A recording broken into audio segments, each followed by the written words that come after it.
It's Chevy 2011 3500 HD Duramax again, right? This time the tire company sheared off one of the rear studs.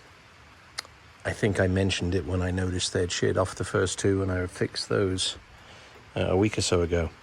So there's me optimistically tearing into this thing, having done this before a few times. With the solution always being fairly straightforward, and that being that somewhere back here there's a dimple or a cutout or a hole where you can poke the new stud through the hole from the back. This will not go in. There is no dimple, there is no cutout, there is no nothing, which of course has got me a little peed off.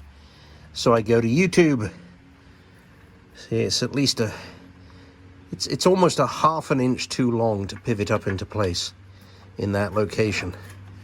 And whilst I can take the chamfered part of this stud off with a grinder, because it's not used, it's just a to help locate the nut with air tools. So I don't strictly need that. I don't use air tools to take wheels on and off anyway. But I'm gonna have to see if I can create myself a hole or a dimple right there where my finger is, because there is not one, and there is supposed to be one. And if there was one, would life not be so much simpler? And there's nothing. So I'm going to cut a hole with my little vibrating end saw and see if I can get the stud rotated in a reasonable manner. The alternative is take the hub out, which means take the seals out, take the bearings out, go buy a special wheel nut tool, make a big mess, be here for 2 or 3 hours longer. I'm not going to do that. Let me see if I can make a hole. There's a small rectangular rubber bung that goes in the back of there for drainage. So what I did was to open up from the end of that rectangular hole to the outside. I didn't cut a hole. I wanted to create a tab that I could bend back, because then potentially I can bend it back in place and refit the bung.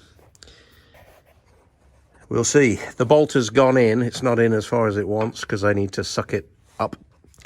But I'll do that in a second. Let me see if I can get that tab bent back into place.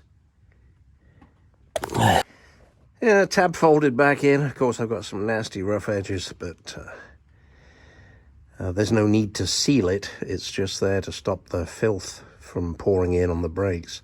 There's plenty of gaps around the outside of everything for water to get in. So now I have to suck this further forwards, rig something up to do that, and then put everything back together.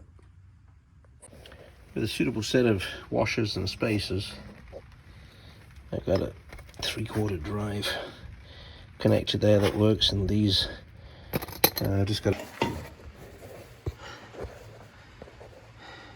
Well, that's in. It is not easy pulling these studs through. Had to heat up the disc, right here substantially to get it in. Even then, I'm not happy that the stud is very slightly different. It's a little shorter, but it just doesn't have this round piece on the end. It has the same initial sort of taper to help a gun get started. But it's good, it's in, so now it's a matter of putting it all back together and taking it down the road. Lives for another day. It's nice to actually see all of the lug nuts on. I've been missing one now for about 3 months. But I'm really surprised there is not another video on a 2011 single wheel 3500 anywhere, because I could not figure out how to replace these studs without doing what I've just done.